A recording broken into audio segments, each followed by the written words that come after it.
নিয়ে এলাম আপনাদের জন্য আরেকটা নতুন মজাদার রেসিপি, ক্যারামেল পুডিং। তো ক্যারামেল পুডিংটা দেখতে কিন্তু অনেক লোভনীয় হয়েছে। যদি আপনাদের পছন্দ হয়ে থাকে অবশ্যই আমার রেসিপিটা দেখে এভাবে বানানোর চেষ্টা করবেন।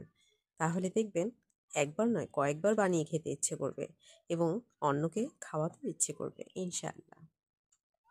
আসসালামু আলাইকুম ভিউয়ার্স, কেমন আছেন সবাই? তো আজ আমি আপনাদের জন্য নিয়ে এলাম ক্যারামেল পুডিং রেসিপি।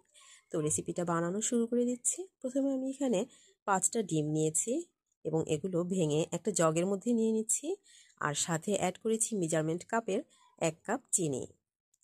এটাকে ভালো করে মিক্সচার দিয়ে মিক্স করে নেব।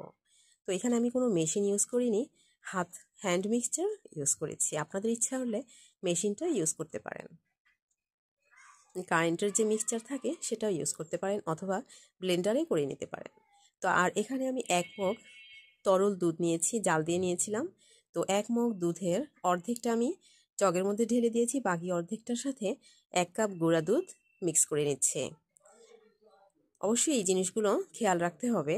দুধটা যদি আপনার ঘন হয় তাহলে কিন্তু পুডিংটা টেক্সচারটা খুবই সুন্দর হয়, দেখতেও ভালো লাগে, খেতেও মজা লাগে। তো এইভাবে 1 মগ গরম দুধ মানে তরল দুধ নেবেন নর্মাল টেম্পারেচার, আর হচ্ছে সাথে 1 কাপ গুঁড়া দুধ মিক্স করে নেবেন, আর 1 কাপ মেজারমেন্ট কাপের 1 কাপ চিনি অ্যাড করবেন। 5টা ডিম অথবা 6টা ডিমও নিতে পারেন। আমি এখানে 5টা ডিম নিয়েছি, আর সেই হিসেবে বাকি জিনিসগুলো অ্যাড করেছি। তো এই পরিমাণগুলো যদি ঠিক থাকে তাহলে কিন্তু আপনার পুডিংটা অনেক মজার হবে ইনশাআল্লাহ। তো এগুলো আমি সব মিক্স করে নিলাম। এখন এটাকে আমি সরিয়ে নেব, চুলায় বসিয়ে দেব। পুডিং বানানোর যে বাটিটা নিয়েছি এটার মধ্যে আমি 3 টেবিল চামচ চিনি দিয়েছি। তো এই চিনিগুলো চুলার জাল একেবারে কমিয়ে রেখে লো হিটে রেখে চিনিটাকে গলিয়ে নিতে হবে। তো চিনিটা এই যে কালারটা এরকম পর্যায়ে আসলে তুলে ফেলতে হবে, আর বেশিক্ষণ রাখা যাবে না, তাহলে কিন্তু পুড়ে কালো হয়ে যাবে।